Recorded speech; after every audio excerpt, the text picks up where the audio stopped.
Sir നമസ്കാരം. നമസ്കാരം. 2026 നിയമസഭാ തെരഞ്ഞെടുപ്പിന് മുൻപ് വി.ഡി. സതീശനും കോൺഗ്രസിനും UDF-നും എതിരെ വാളെടുത്ത് ഉറഞ്ഞു തുള്ളുന്ന രീതിയായിരുന്നു വെള്ളാപ്പള്ളി നടേശൻ്റേത്.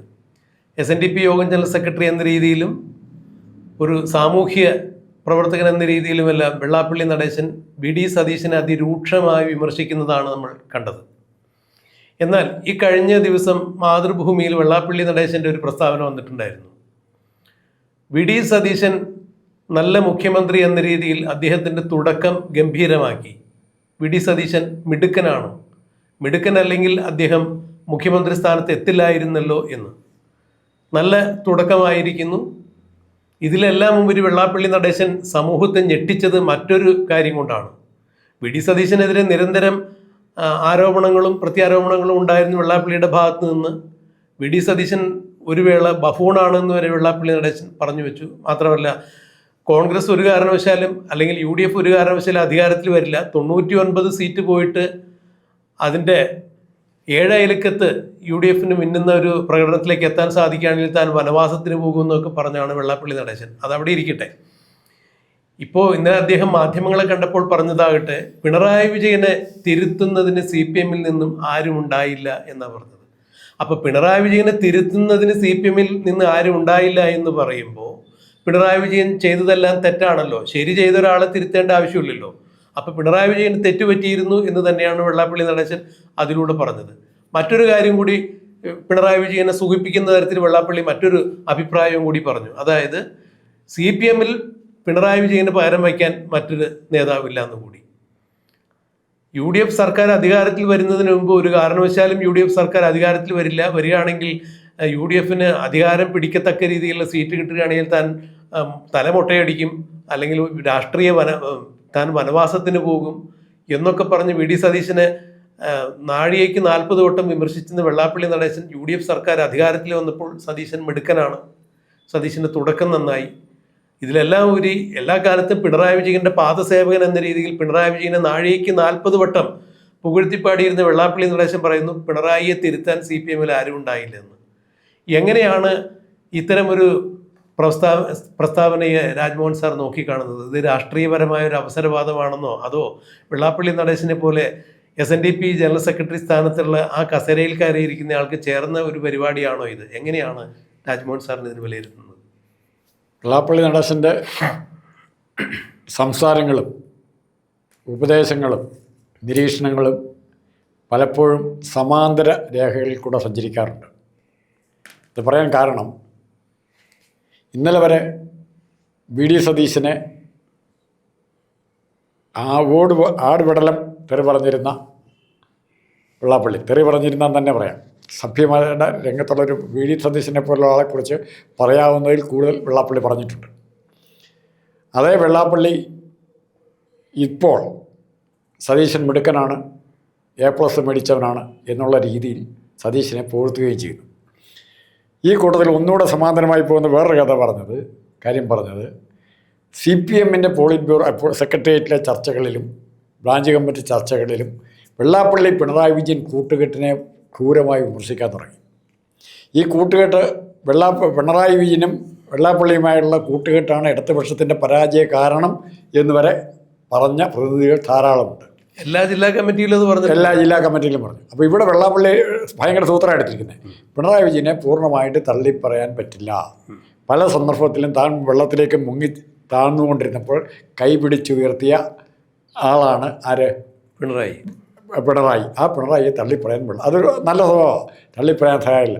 പക്ഷേ പിണറായി അവിടെ നിർത്തിക്കൊണ്ട് തന്നെ ആ കൂട്ടത്തിൽ ചേട്ടത്തി അനിയത്തെ കല്യാണം കഴിക്കുന്നതുകൊണ്ട് വെള്ളാപ്പള്ളി അവിടെ നിർത്തിക്കൊണ്ട് തന്നെ പിണറായി വിജയനെ അവിടെ നിർത്തിക്കൊണ്ട് തന്നെ വെള്ളാപ്പള്ളി സതീശനുമായി കൂടെ സൗഹൃദം ഉണ്ടാക്കാനായിട്ട് ശ്രമിച്ചുകൊണ്ടിരിക്കുകയാണ്. കാരണം വെള്ളാപ്പള്ളി കോമൺ സെൻസ് ഉള്ള ആളാണ്, മറ്റേത് നേതാവിനേക്കാളും കോമൺ സെൻസ് ഉള്ള ആളാണ്, പ്രായോഗികമായ തലത്തിൽ ചിന്തിക്കുന്ന ആളാണ്. പണ്ട് നമ്മൾ പറഞ്ഞിട്ടുണ്ട്, വെള്ളാപ്പള്ളിയുടെ അസൈൻമെൻ്റ് എന്ന് പറയുന്നത് നമ്മൾ ഉദ്ദേശിക്കുന്നതല്ല.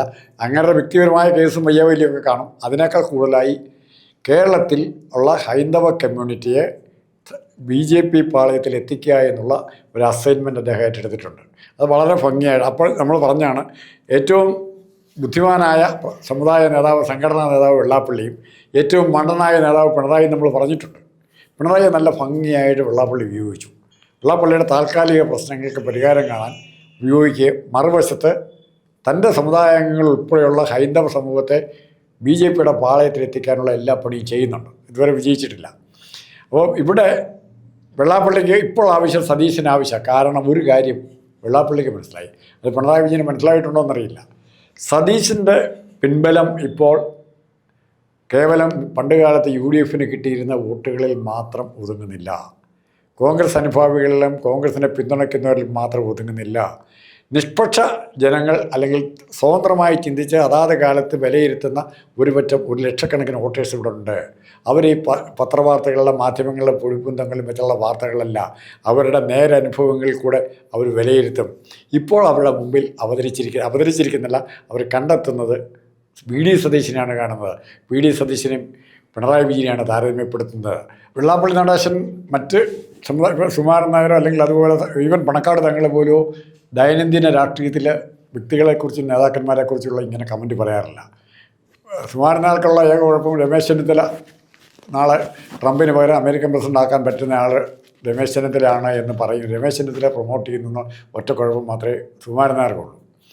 ഇവിടെ വെള്ളാപ്പള്ളി നടേശൻ BJPയുമായിട്ടുള്ള ബാന്ധവത്തിൻ്റെ തെളിവുകൾ അദ്ദേഹത്തിൻ്റെ മകനിൽ കൂടെ നമുക്ക് കിട്ടി, അദ്ദേഹത്തിൻ്റെ ഭാര്യയിൽ കൂടെ കിട്ടി, അദ്ദേഹത്തിൻ്റെ പല കമലുകളിൽ കൂടെ കിട്ടി. പക്ഷേ ഇത് മനസ്സിലാക്കാനോ ഇത് അംഗീകരിക്കാനോ വെള്ളാപ്പള്ളിയുടെ കൗശലം മനസ്സിലാക്കാനോ പറ്റാതെ പോയ ഏക നേതാവ് പിണറായി വിജയനും അദ്ദേഹത്തിൻ്റെ അനുചരന്മാരുമാണ്. ഇനി ഇവിടെ നമ്മൾ ഓരോ വെള്ളാപ്പള്ളിയെ കൊണ്ടാണ് ഇടതുപക്ഷം തോറ്റത് എന്ന് പറയുമ്പോൾ അത്ര പൂർണ്ണമായി ശരിയല്ല. വെള്ളാപ്പള്ളിയെ കൊണ്ട് പ്രയോജനമൊന്നും കിട്ടിയില്ല എന്ന് പറയുന്നതായിരിക്കും കുറേ കൂടെ ശരി. കാരണം വെള്ളാപ്പള്ളിയുടെ കൂടെയുള്ള വോട്ടുകൾ അല്ലെങ്കിൽ വെള്ളാപ്പള്ളിയെ അംഗീകരിക്കുന്ന വോട്ടേഴ്സ് കാലാകാലങ്ങളായി ഇടതുപക്ഷത്തിന് തന്നെ വോട്ട് ചെയ്തുകൊണ്ടിരിക്കുന്നവരാണ്. മറിച്ച് വെള്ളാപ്പള്ളി വെറുപ്പിച്ചൊരു വിഭാഗമുണ്ട്. ഇപ്പോൾ പറഞ്ഞ മുസ്ലിം ന്യൂനപക്ഷമുണ്ട്. അപ്പോൾ ആ മുസ്ലിം ന്യൂനപക്ഷത്തിൻ്റെ കാര്യത്തിലും അവരും കാലാകാലങ്ങളിൽ ഒരു 60-70% വരെ UDFന് വോട്ട് ചെയ്യുന്നവരാണ്. അതുകൊണ്ട് വെള്ളാപ്പള്ളി മാത്രമല്ല ഇടതുപക്ഷത്തിൻ്റെ പരാജയത്തിന് കാരണം, മറിച്ച് അതിനേക്കാൾ വലിയ കാരണഭൂതനായിട്ട് നമുക്ക് പറയാവുന്ന പിണറായിയെ തന്നെയാണ്. പിണറായിക്കും ഇത് നല്ല, വെള്ളാപ്പള്ളിയെ പറ്റി പറയുമ്പോൾ നല്ല, വെള്ളാപ്പള്ളിയെ ഞാൻ സപ്പോർട്ട് ചെയ്യേണ്ട പേരിലാണ് ഞാൻ തോറ്റുപോയത് എന്ന് വെള്ളാപ്പള്ളിയോട് നാളെ പറയാം, ഈഴവ കമ്മ്യൂണിറ്റിയോട് പറയാം. ഞാൻ വെള്ളാപ്പള്ളിയെ പിന്തുണച്ചുകൊണ്ട് എന്നെ ജനം തോൽപ്പിച്ചു, എന്നെ മുസ്ലിങ്ങളും ക്രിസ്ത്യാനിയും കൂടെ തോൽപ്പിച്ചു എന്ന് പറഞ്ഞ് ഹിന്ദു വോട്ടുകൾ വീണ്ടും റീഗെയിൻ ചെയ്യാനുള്ള ഒരു ശ്രമം നടത്താൻ പിണറായിയുടെ കാലം കഴിഞ്ഞു, റിയാസിനോ അല്ലെങ്കിൽ മറ്റാർക്കെങ്കിലോ വേണേ ശ്രമിച്ചു നോക്കാൻ പറ്റും. ഇത് ജനങ്ങൾ വോട്ട് ചെയ്യുന്നതിൻ്റെ ഇവരുടെ കണക്കൂട്ടൽ മുഴുവൻ തെറ്റിച്ച പാറ്റേണാണ്. ജനങ്ങൾ ചിന്തിക്കുന്നൊരു പാറ്റേണുണ്ട്. ഞാൻ മുമ്പേ പറഞ്ഞില്ല, സതീശൻ എന്ന് പറയുന്ന കോൺഗ്രസിൻ്റെ കാരണം മാത്രം പ്രതിനിധിയായിട്ടല്ല ജയിക്കുന്നത്, ഹൈക്കമാൻഡിൻ്റെ പ്രതിനിധിയായിട്ടല്ല അദ്ദേഹം മുഖ്യമന്ത്രിയായത്. ഹൈക്കമാൻഡിൻ്റെ പിന്തുണയുണ്ട്, വേണുഗോപാലിൻ്റെ പിന്തുണയുണ്ട്, രമേശ് ചെന്നിത്തലയുടെ പിന്തുണ. പക്ഷേ അതിനോടൊപ്പം തന്നെ സർവോപരി ജനങ്ങളുടെ ശക്തമായ പിന്തുണ സതീശനുണ്ട്. അത് സതീശന് പലപ്പോഴും ധീരമായ തീരുമാനങ്ങൾ എടുക്കാൻ, ഇപ്പോൾ ഇതിനെ കളിയാക്കുന്നവരുണ്ടാവും. കോൺഗ്രസിൽ തന്നെ ഇഷ്ടംപോലെ പേരുണ്ട് സ്ത്രീകൾക്ക് സൗജന്യം കൊടുത്ത് കളിയാക്കുന്നവരുണ്ട്. പക്ഷേ ആ കളിയാക്കുന്നവർ ഒരു കാര്യം ഓർക്കുക, ഇന്ന് ബാലൻസ് ഭയങ്കരമായിട്ട് ഹെവിലി ഇൻ ഫേവർ ഓഫ് സതീശന് അനുകൂലമായിട്ടാണ്. വെള്ളാപ്പള്ളിക്ക് അത് മനസ്സിലായിട്ടുണ്ട്. താൻ കാണുന്നതിനപ്പുറം എത്ര സീറ്റുകളിൽ 50,000-ത്തിൽ കൂടുതൽ വോട്ട്, 50% കൂടുതൽ വോട്ട് മേടിച്ച് എത്ര സീറ്റുകളുണ്ടെന്നറിയാം സാറേ. അതെല്ലാം ഒരു വലിയൊരു കാര്യമുള്ളൂ. കാരണം ഈ സാറ് നേരത്തെ പറഞ്ഞാൽ വെള്ളാപ്പള്ളി നടേശൻ പ്രതിദാനം ചെയ്യുന്ന സമുദായത്തിൻ്റെ ആ പ്രബലമായ വോട്ടുകൾ ഒരുപക്ഷെ എൻ ബ്ലോക്ക് വോട്ടുകളായി CPMന് ലഭിച്ചുകൊണ്ടിരിക്കുന്ന വോട്ടുകളാണ്. പക്ഷേ വെള്ളാപ്പള്ളി നടേശൻ ഇങ്ങനെ പല നേതാക്കന്മാരെ കുറിച്ച് പല രീതിയിലുള്ള അഭിപ്രായ പ്രകടനങ്ങൾ നടത്തുമ്പോഴും ഒരു കാരണവശാലും SNDP സമുദായ അംഗങ്ങൾ പോലും വെള്ളാപ്പള്ളി നടേശൻ്റെ വാക്കുകൾ കേട്ട് വോട്ട് ചെയ്തു എന്ന് ഈ തെരഞ്ഞെടുപ്പിൽ വിശ്വസിക്കാൻ സാധിക്കില്ല. കാരണം അങ്ങനെയാണെന്നുണ്ടെങ്കിൽ ഈഴവ വിഭാഗത്തിന് നല്ല ഭൂരിപക്ഷമുള്ള കൊല്ലം ജില്ലയിൽ ഈ CPMന് അല്ലെങ്കിൽ ഇടതുപക്ഷത്തിന് ഇത്രത്തോളം വലിയ പരാജയം ഉണ്ടാവില്ല. എന്തിന് VD സതീശൻ പറവൂരിൽ ജയിച്ച് കയറാൻ യാതൊരു സാധ്യത ഉണ്ടാവില്ലല്ലോ. അതൊന്നും മാത്രമല്ല, ഇവിടെ സാറ് പറഞ്ഞ പോലെ പിണറായി വിജയൻ മനസ്സിലാക്കാതെ പോയി എന്ന് പറയുമ്പോൾ ന്യൂനപക്ഷങ്ങളെ ഇത്ര കണ്ട് പ്രകോപിതരാക്കുന്ന രീതിയിൽ വെള്ളാപ്പള്ളി നടേശൻ സംസാരിക്കുമ്പോഴെല്ലാം അത് CPM-ന്റെ ഭാഗത്ത് നിന്നുള്ള കൊഴിഞ്ഞു പോക്കുകൾ സംഭവിക്കുന്നു, അല്ലെങ്കിൽ CPM-ന്റെ കാലിനടിയിലെ മണ്ണാണ് ഇതുകൊണ്ട് ചോർന്നു പോകുന്നതെന്ന് മനസ്സിലാക്കാൻ പിണറായി വിജയനും CPM-നും സാധിച്ചില്ല എന്നുള്ളത് തന്നെയാണ് അതിൻ്റെ പരാജയമായിട്ട് ഇപ്പോൾ അവർ വിലയിരുത്തുന്നത്. അതായത് വെള്ളാപ്പള്ളി നടേശൻ ന്യൂനപക്ഷങ്ങൾക്കെതിരെ എന്ത് സംസാരിച്ചാലും അത് CPM-നെ ബാധിക്കുന്ന തരത്തിലേക്കാണ് കാര്യങ്ങൾ മാറിയത്. അവിടെ പകരം CPM-ന്റെ ഭാഗത്ത് നിന്ന് വെള്ളാപ്പള്ളിക്കെതിരെ ഉണ്ടായ മൗനം വലിയ വില കൊടുക്കേണ്ടി വന്നു. ആ മൗനത്തെ തന്നെയാണ് ഇപ്പോൾ എല്ലാ ജില്ലാ കമ്മിറ്റികളും ഏരിയ കമ്മിറ്റികളും സംസ്ഥാന സമിതികളെല്ലാം ജനങ്ങൾ പോസ്റ്റ്മോർട്ടം ചെയ്തത്. അവിടെയാണ് പിണറായി വിജയന് വെള്ളാപ്പള്ളി നടേശനെ മനസ്സിലാക്കുന്നതിൽ തെറ്റുപറ്റി എന്ന് നമുക്ക് പറയാൻ സാധിക്കുക. എൻ്റെ കാഴ്ചപ്പാട് നേരെ മറിച്ചാണ്. അതായത് നേതാക്കന്മാർ തമ്മിലുള്ള വ്യക്തിപരമായ ഇഷ്ടാനിഷ്ടങ്ങളോ ഇക്വേഷനോ, ഇപ്പം സുകുമാരൻ നായരും പിണറായി വിജയനായിട്ട് സൗഹൃദമാണ്, അല്ലെങ്കിൽ വെള്ളാപ്പള്ളിയായിട്ട് സൗഹൃദമാണ്, അതിനേക്കാളൊക്കെ കൂടുതൽ ഇമ്പാക്റ്റ് ഉണ്ടാക്കുന്നത് ഒരു ഭരണകൂടത്തിൻ്റെ പ്രവർത്തനം തന്നെയാണ്. ആ ഭരണകൂടത്തിൻ്റെ പ്രവർത്തനം എന്ന് പറഞ്ഞാൽ ഏറ്റവും പരിഹാസ്യമായതും ക്രൂരമായതും പൈശാചികവുമായ കാര്യങ്ങളാണ് പിണറായി വിജയൻ്റെ കാലത്ത് ഓരോ സംഭവങ്ങൾ, എത്രയോ സംഭവങ്ങളുണ്ട്, ഒന്നൊന്ന് ഇഷ്ടംപോലെ പറയാനുണ്ട്. ഈ പൈശാചികമായ സംഭവങ്ങളെ നമുക്ക് മറക്കാൻ പറ്റുമോ?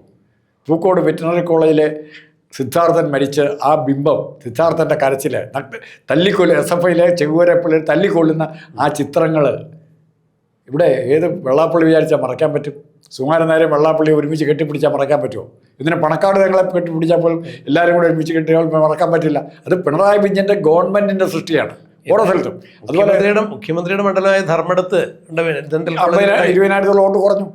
അല്ല, മുഖ്യമന്ത്രിയുടെ ധർമ്മടത്ത് സ്വന്തം മണ്ഡലത്തിലുണ്ടായ ഡെന്റൽ കോളേജിലുണ്ടായ ഒരു വിദ്യാർത്ഥിയുടെ ആത്മഹത്യ, പിന്നെ മറ്റേ PP ദേവിയുടെ കലാപ്രകടനങ്ങൾ, മിസ്സസ് ഗോവിന്ദൻ്റെ, അങ്ങനെ തന്നെ പറയാം, മിസ്സസ് ഗോവിന്ദൻ്റെ ഭാര്യ ശ്യാമളയുടെ കലാപ്രകടനങ്ങൾ, ഇതെല്ലാം നമ്മുടെ മനസ്സിൽ കിടക്കല്ലേ. എന്തിന് യദു എന്ന് പറഞ്ഞ പയ്യൻ കരഞ്ഞുകൊണ്ട് ആര്യാരാജേന്ദ്രന് മുമ്പിൽ നിൽക്കുന്ന പടം അതെങ്ങനെ ഉണ്ടായി? അവർ അങ്ങനെ നിർത്തിയതിനല്ല, ആര്യാരാജേന്ദ്രൻ അങ്ങനെ പെരുമാറിയതല്ല നമുക്ക് പരാതി. പക്ഷേ അതിനോടുള്ള മുഖ്യമന്ത്രി പിണറായി വിജയൻ്റെ നാണം കെട്ട നാറിയ പ്രതികരണത്തെക്കുറിച്ചാണ് പരാതി. അതിനാ പരാതി. അത് തന്നെയാണ് സാർ ഇവിടുത്തെ പ്രധാന വിഷയം. കാരണം ഈ പൊതുപ്രവർത്തകർ അല്ലെങ്കിൽ രാഷ്ട്രീയ പ്രവർത്തകർ എന്ന് പറഞ്ഞാൽ ഇതം പ്രഥമമായ അവരുടെ കർത്തവ്യം എന്താണ്? പരിഹാരങ്ങൾ കാണുക. ഒരു വിഷയം ഉണ്ടാകുമ്പോൾ ആ വിഷയം 2 കൂട്ടരാണെങ്കിൽ അല്ലെങ്കിൽ 3 കൂട്ടരാണെങ്കിലും എല്ലാ ആളുകൾക്കും രമ്യമായ രീതിയിൽ അല്ലെങ്കിൽ നീതിയുക്തമായ രീതിയിൽ രമ്യമായൊരു പരിഹാരം കണ്ടെത്തുക. എന്ത് വിഷയത്തിലും കൃത്യമായൊരു പരിഹാരം കാണുക എന്നുള്ളതാണ് പൊതുപ്രവർത്തകർ അല്ലെങ്കിൽ രാഷ്ട്രീയത്തിൻ്റെ ഉദ്ദേശം എന്നുള്ളതാണ് ആദ്യപാഠെന്നുള്ളതാണ് ഞാൻ മനസ്സിലാക്കുന്നത്. ഇവിടെ യദു എന്ന് പറയുന്ന ഒരു സാധാരണക്കാരായ ഒരു കുടുംബസ്ഥൻ്റെ അയാളുടെ വീടിൻ്റെ വരുമാനം തന്നെയാണ് നിലച്ചു പോയത്. അവസാനം ആ പയ്യൻ സ്വിഗ്ഗി ഒക്കെ ഓട്ടം പോകേണ്ടതായിട്ട് വന്നു. അതായത് ഭക്ഷണം കൊണ്ട് കൊടുക്കാനായിട്ട് സർവീസ് ബോയ് ആയിട്ട് ഓടേണ്ടതായിട്ട് വന്നു. അങ്ങനെയാണ് കുടുംബം പുലർത്തിയത്. നല്ലൊരു ഡ്രൈവറായിരുന്നു. അപ്പോൾ ഒരു വിഷയം ഉണ്ടായിക്കഴിഞ്ഞപ്പോൾ ആ വിഷയത്തിൽ രമ്യമായൊരു പരിഹാരം ഉണ്ടാക്കാനായിട്ട് പിണറായി വിജയൻ്റെ ക്യാബിനറ്റിന് സാധിച്ചില്ല, CPM-ന് എന്ന സംഘടനാ സംവിധാനത്തിന് സാധിച്ചില്ല എന്ന് പറയുമ്പോൾ തീർച്ചയായും അത് വലിയ പരാജയം തന്നെയാണ്. ഇതുപോലെ തന്നെയാണ് ഇപ്പോൾ സിദ്ധാർത്ഥൻ്റേതായാലും അല്ലെങ്കിൽ ധർമ്മടത്തുണ്ടായാലും ഡെന്റൽ വിദ്യാർത്ഥിയുടെ ആയാലും മരണത്തേക്ക് അങ്ങനെ തന്നെ നോക്കിക്കാണാൻ സാധിക്കുള്ളൂ. അവിടെയാണ് ഇവിടെ വെള്ളാപ്പള്ളി നടേശൻ എന്ന് പറയുന്ന ഈ സാമുദായികാചാര്യൻ നിരന്തരമായിട്ട് ന്യൂനപക്ഷങ്ങൾക്കെതിരെ വന്ന് ഇങ്ങനെ സംസാരിക്കുമ്പോൾ മതനിരപേക്ഷ നിലപാടുകളുള്ള ഒരു സർക്കാരിൻ്റെ ഭാഗത്ത് നിന്നും വെള്ളാപ്പള്ളിയെ തിരുത്താൻ ആർക്കും സാധിച്ചില്ല. ഇത് തന്നെ വെള്ളാപ്പള്ളി നേരെ തിരിച്ച് പിണറായി വിജയന് വെച്ചു കൊടുത്തേക്കണേ. പിണറായി വിജയനെ തിരുത്താൻ ആരും അവിടെ ഉണ്ടായില്ല എന്ന് പറയുമ്പോൾ വെള്ളാപ്പള്ളിയെ തിരുത്താൻ പിണറായിക്ക് ആയില്ല എന്ന് CPM-ൽ ഉയർന്നു വന്ന വിവാദങ്ങളെ വെള്ളാപ്പള്ളി നേരിടുന്നത് ഇതുകൊണ്ടാണ്. അത് നമുക്ക് മനസ്സിലാക്കാൻ സാധിക്കുന്നില്ല. അപ്പം എന്തായാലും CPM എന്ന് പറയുന്ന മതനിരപേക്ഷ ചട്ടക്കൂടുള്ള അല്ലെങ്കിൽ പ്രവൃത്തിയില്ലെങ്കിൽ പെരുമാറ്റത്തില്ലെങ്കിൽ അവരിങ്ങനെയാണല്ലോ അവകാശപ്പെടുന്നത്. അപ്പോൾ ആ മതനിരപേക്ഷമായ നിലപാടുകൾ ഒരു കാരണവശാലും ഉയർത്തിപ്പിടിക്കാൻ അവർക്ക് സാധിച്ചില്ല. 4 വോട്ടിന് വേണ്ടി വെള്ളാപ്പള്ളി നടേശൻ നടത്തുന്ന ഇത്തരം പ്രവർത്തനങ്ങളെ തള്ളിപ്പറയാൻ ഒരിക്കലും CPM-ന് സാധിച്ചില്ല. അത് വലിയ വിനയായി. 37% CPM-ന്റെ ഇടതുപക്ഷത്തിൻ്റെ വോട്ടുകൾ ചുരുങ്ങി പോവുക അല്ലെങ്കിൽ 35 സീറ്റിലേക്ക് ഒതുങ്ങുക എന്നൊക്കെ പറയുമ്പോൾ ചരിത്രത്തിൽ ഇന്നേ വരില്ലാത്ത നാണം കെട്ട നാറിയ ഒരു തോൽവിക്ക് ഉത്തരവാദിത്തം ആരേറ്റെടുക്കും എന്നുള്ള ചോദ്യം വരുമ്പോൾ അത് നേതൃത്വത്തിൻ്റെ കുഴപ്പമല്ല. അണികൾ വേണ്ടത്ര രീതിയിൽ പാർട്ടിയെ മനസ്സിലാക്കി താഴെത്തട്ടിലേക്ക് പാർട്ടിയുടെ അല്ലെങ്കിൽ സംഘടനയുടെ ഉദ്ദേശ ലക്ഷ്യങ്ങൾ എത്തിച്ചില്ല, വികസന പ്രവർത്തനങ്ങൾ എത്തിച്ചില്ല എന്നൊക്കെ ഇപ്പോൾ പുതിയ തീരുമാനങ്ങൾ വന്നേക്കണം. അപ്പോഴും ഞങ്ങൾക്ക് തെറ്റുപറ്റി എന്നവർ പറയുന്നില്ല. പകരം ഇവിടെ വെള്ളാപ്പള്ളി ചൂണ്ടിക്കാണിക്കുന്നതാവട്ടെ പിണറായി വിജയനെ തിരുത്താൻ അതിൽ ആരും ഉണ്ടായില്ല എന്ന് പറയുമ്പോൾ പിണറായി വിജയനെ തിരുത്തേണ്ടത് തന്നെ ആയിരുന്നു എന്ന് വെള്ളാപ്പള്ളി എടുത്തു പറഞ്ഞിരിക്കുകയാണ്. തിരുത്താൻ ഒരാൾ ശരിയല്ലെങ്കിലാണല്ലോ തിരുത്തേണ്ടത്. അപ്പോൾ പിണറായി ശരിയായിരുന്നില്ല എന്ന് വെള്ളാപ്പള്ളി സമ്മതിക്കുകയല്ലേ ചെയ്തത്. നമുക്ക് നോക്കാം ആര് തിരുത്തും, ആര് തെറ്റുകൾ കൊണ്ട് ആവർത്തിക്കപ്പെടും. എന്തായാലും ഒരു കാര്യം ഇതിൽ വ്യക്തമായിരിക്കുന്നു, ഇനിയിപ്പോൾ വെള്ളാപ്പള്ളി നടേശൻ എന്ന ആ ഒരു ബിംബത്തെ ചുറ്റിപ്പറ്റിക്കൊണ്ട് മുന്നോട്ട് പോകൊണ്ട് CPM തിരിച്ചു കൊണ്ടുവരാൻ പറ്റും ഇല്ല എന്നുള്ളത് കൃത്യമായി പിണറായി വിജയനും കൂട്ടരും മനസ്സിലാക്കിയാണ്. വെള്ളാപ്പള്ളിക്കും ചിലതൊക്കെ മനസ്സിലായിട്ടുണ്ട്. ഇനി പിണറായി വിജയനെ താങ്ങി നിന്നുകൊണ്ട് മാത്രം കാര്യങ്ങൾ നടത്തില്ല. അപ്പോൾ അതുകൊണ്ടുകൂടി തന്നെ VD സതീശൻ മിടുക്കനാണ് എന്നുള്ളൊരു പക്ഷത്തേക്ക് വെള്ളാപ്പള്ളി നടേശൻ കൃത്യമായി തന്നെ നിലപാടുകൾ മാറ്റിയിരിക്കുന്നു, മലക്കം പറഞ്ഞിരിക്കുന്നു എന്ന് വേണം മനസ്സിലാക്കാൻ. ശത്രുത എന്തെങ്കിലും ഉണ്ടോ കുറയാനെങ്കിലും സഹായിക്കുമല്ലോ. തീർച്ചയായും. അല്ല, VD സതീശൻ നേരത്തെ പറഞ്ഞിട്ടുണ്ടായിരുന്നു വെള്ളാപ്പള്ളി നടേശനെ കാണാൻ പോകുമെന്ന് ചോദിച്ചപ്പോൾ തീർച്ചയായും ഞാൻ പോകും. അപ്പോൾ അദ്ദേഹം താങ്കളെക്കുറിച്ച് ഇങ്ങനെ പറഞ്ഞിരുന്നില്ലോ എന്ന് ചോദിച്ചപ്പോൾ ഏതെങ്കിലും തരത്തിൽ എന്നോട് നീരസം ഉണ്ടെങ്കിൽ പറഞ്ഞിട്ടുണ്ടെങ്കിൽ അത് നീക്കേണ്ടത് ആവശ്യമാണ്. ഒരു പൊതുപ്രവർത്തനം എന്ന രീതിയിൽ എല്ലാവരും ഒരുമിച്ച് കൊണ്ടുപോകേണ്ടത് എൻ്റെ ആവശ്യമാണ്. ഉത്തരവാദിത്തപ്പെട്ട സ്ഥാനത്തിരിക്കുമ്പോൾ തീർച്ചയായും ആർക്കെങ്കിലും എന്തെങ്കിലും വഴക്കിലുണ്ടെങ്കിൽ പറഞ്ഞു തീർക്കും. തീർച്ചയായും വെള്ളാപ്പള്ളി ഞാൻ സന്ദർശിക്കും എന്ന് VD സതീശൻ അന്ന് പറഞ്ഞിട്ടുണ്ടായിരുന്നു. ഇപ്പോൾ വെള്ളാപ്പള്ളി ഇങ്ങനെ പറയുമ്പോൾ തീർച്ചയായും വെള്ളാപ്പള്ളിക്കും ആ വഴക്കൊക്കെ ഒന്ന് മാറ്റണമെന്നുണ്ട്, VD സതീശനുമായി അടുത്ത് ചേരണമെന്നുണ്ട് എന്ന് തന്നെയാണ് ഇതിൽ നിന്ന് മനസ്സിലാക്കാൻ സാധിക്കുക. പകരം വെള്ളാപ്പള്ളി പിണറായി വിജയനെ തള്ളി പറഞ്ഞിരിക്കുന്നു എന്നുള്ളത് കൂടി ഇതിൽ വ്യക്തമാണ്. ഇനിയിപ്പോൾ എന്തായാലും ഇതേക്കുറിച്ച് എന്തുള്ള ചർച്ചകളൊക്കെ എന്തായിരിക്കും എന്നുള്ളതൊക്കെ നമുക്ക് വരും കാലങ്ങളിൽ കണ്ടറിയാം, കാത്തിരിക്കുക.